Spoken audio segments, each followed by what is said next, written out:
unusual topic of the video. Is any of this real? Are we real? Are we in a very advanced simulation? I don't know about you guys, but what does this scene remind you of, what you're looking at right here? Doesn't it look just like that video game Grand Theft Auto? I was never much into playing video games, to be honest, guys, like ever. But I had all kinds of friends that were into playing video games. So Grand Theft Auto is a game that I play quite a bit, other than like Tekken and some of the other fighting games. But other than fighting games from like the 90s, early 2000s, the only thing I've ever played is Grand Theft Auto. And you know, you guys may think this is a video with my voice added. It's not. I'm actually chilling here.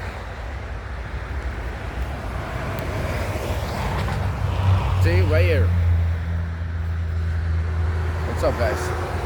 So, I don't know if any of you guys also ended up a lot in a similar spot in the game, but whenever I played Grand Theft Auto, you know, I would just create chaos. I wouldn't really play the game, to be honest. I would just randomly start shooting people and randomly start doing things that would get the cops after me. And I would, a lot of times, more often than not, end up in a spot that looks just like this right here. And you know, running down this part over here with the car, getting out of the car, or even by foot. And it's like, now the topic of the video is like, is this a simulation? Everything that we are seeing.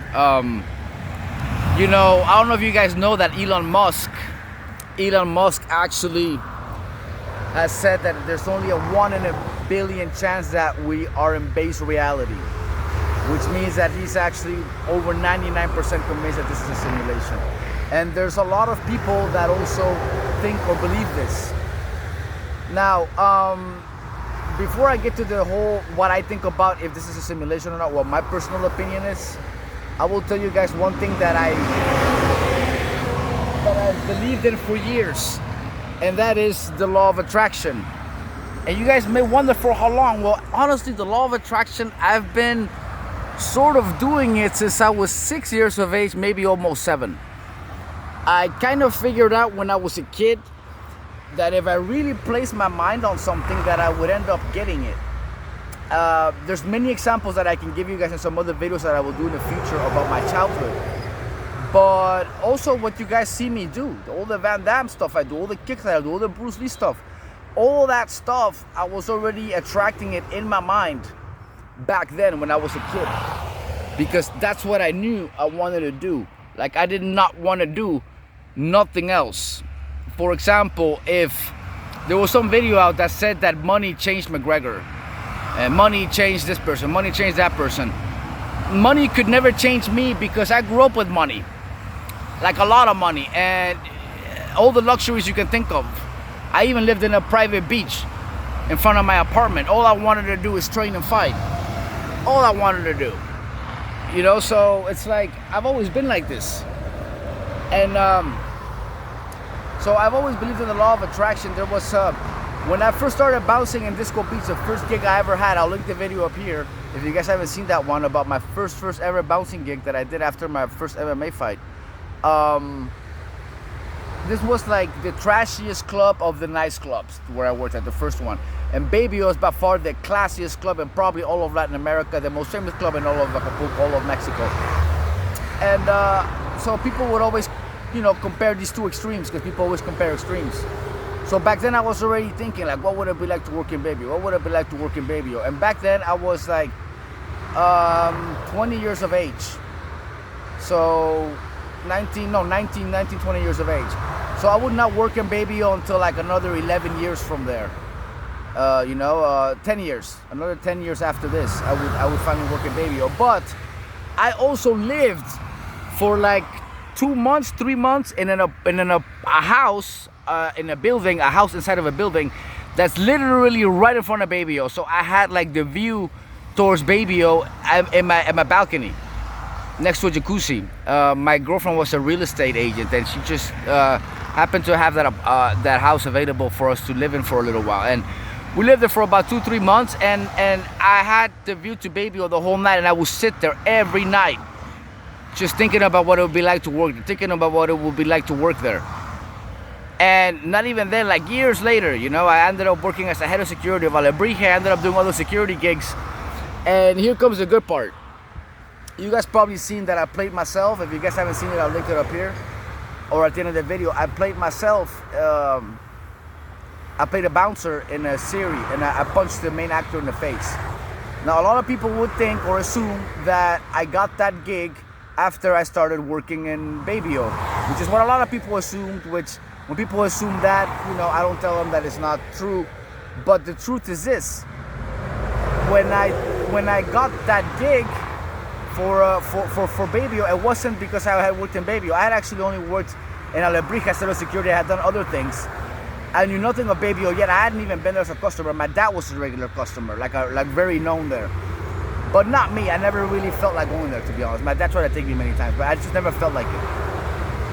Now, that said, you know, ironically and weirdly enough, there was an audition for this part, like a legit audition, and I had a manager who supposedly, we had an agreement that anything to do with fighting, anything to do with martial arts, she would immediately let me know. But she was dating this Belgian dude with blue eyes, you know, sort of good looking guy, I guess.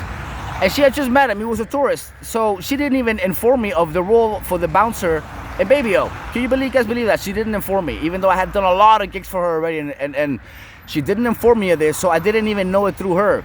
Luckily, I was also teaching as a theater instructor in a theater school. The local theater school, I was the fight choreographer there. I never really talk about this, but I will do a video on that. You know, I prepared them for a bunch of stage fights on theater, like live on theater for people to see.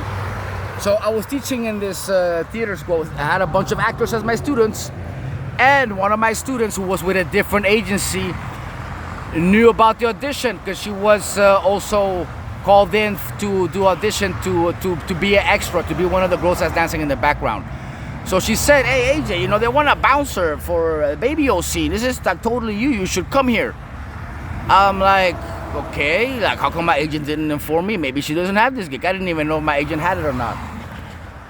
So to my surprise, when I show up there was my agent with this fucking dude and a bunch of other girls. And she's looking at me like, "How did you know about this gig? How did you know?" Like, worried. "How did you know about this gig?" I'm like, "Don't worry about how I knew." And then, like, my student was right there, you know. She was just one of the girls. I didn't want to make it too obvious who it was, even though she wasn't there with her. Her name is Grecia. To this day, Grecia, thank you. And yeah, she was just one of the actress students. She wasn't even know that much into martial arts, but I always get along real well with my students. So luckily she gave me a call. And you know, we have a saying in Spanish, like, what's for you, even if you get out of the way, it'll hit you. Like if a bullet is meant for you, even if you try to get out of the way, it'll get you. If a bullet is not meant for you, even if you get in the way, it won't get you. Kind of mentality. But it's the same thing with good things like this, you know. If it's for you, it's for you, and if it ain't, it ain't. And this was just one of those things that was just meant for me somehow. And you know, back then I was thinking, you know, law of attraction. This is the law of attraction at work, you know. It works. I read the book too, by the way. I also read Donald Trump's Think Big book, which is kind of a version of the law of attraction, but it's Donald Trump's version.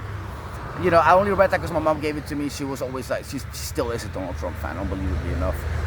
But, you know, that's besides the point. But, you know, the law of attraction is the point. But, you know, when I saw the movie The Matrix, this is where it gets good. It was 1999. And at the time, you know, I was in my teens, late teens. And, you know, the whole, is that really air you're breathing now? Is this even real? Like, I would use that in my training when I was running out of breath. Like, I'd be running in the treadmill and I would convince myself that it's not air I'm breathing. And it would actually help me train harder. It's not like I believed we're in a simulation. I not like actually believed it, but you know how like kids, even though I was a teenager already almost an adult, you know how we just, you know, you play in your own mind and you make yourself believe you're someone or you're something or that something is different. This is what I would do when I was starting to run out of breath. You think that's air you're breathing now? And I would somehow be able to hang a lot longer with like running, especially. I run out of the treadmill for like over an hour back in those days. And I run on the street too, you know. But every time I was tired, that's what I would do. I would just convince myself that it's not air I'm breathing right now. You know, there is no spoon. Matrix stuff. But when I seen this stuff with Elon Musk and him saying that there's only a 1 in a billion chance we are in base reality, I must say, guys, it made me rethink a lot of things. Like a lot of things. And you know, I think I stand with Elon Musk. I also think there's only 1 in a billion chance that we're in base reality. Not only because he said it, because of so many things that have happened in my life, both that I can prove and that I cannot prove, but I will get into a lot of videos. Like honestly, how the fuck am I still here? I don't even know. My life has been like a fucking movie, and the only reason I can think that this could be is because none of this shit is real. That's the only logical explanation I can have, even for everything that I do. The splits so long, all the kicks. It's like I'm programmed to do this shit, guys. It's like I don't have a choice. If I don't do all that stuff you guys see me do, I'm literally not happy. I'm miserable. Like I don't have a choice. I have to be the way that I am. I'm programmed like this. I'm meant to be like this. I don't know, however you guys, whatever word you guys want to have for it, a gift, talent. You can call it many things, dedication. But one thing it is not, even though a lot of people think it is, one thing it is not, at least for me, it is not discipline. What I do is not discipline. It's literally my air, is what I breathe, it's how I live. It's like the only people I could really truly compare myself to is people like Eminem, who cannot stop thinking about words. People like Mayweather, who are always training, always dedicated, even though they have all this money, they're still going. Like I'm exactly like this. I can't stop. Even now, this video is going on 12 minutes. I only meant for it to be a bit shorter, and I can't stop talking. And this spot right here, like I've lived nearby here now for about 5 years. And I've been wanting to come do this, sit here, since I got here actually. I've had this feeling that this is not real. And I have not gotten myself to like even sit here. No, I'm not making a video, but this was even before my YouTube channel when I had already seen all this and thought what I'm telling you guys about this spot right here. That I just feel like I'm in the Grand Theft Auto game when I'm sitting here. Like when I sit here, it's like I really feel like it's not real at 110%. It's odd, and for that reason, I just wanted to share it with you guys. Because, yeah, it's definitely a spot where I'm going to chill at more often, maybe even meditate. It's a spot where I feel like I can, I don't know why, it's a spot where I feel like I need to sit. Nobody sees me here either, surprisingly enough. That wall is just high enough that people don't really see me sitting here. But, yeah, you guys give me your take on it. You know, what do you guys think about this whole simulation theory? Is this base reality? Does it matter to you? Would you even want to know, if you could know, why are we even here? It's like, did I really just pay to live this reality of what I am and what I do all day? Am I even real? Am I just a program? I feel like I'm programmed somehow.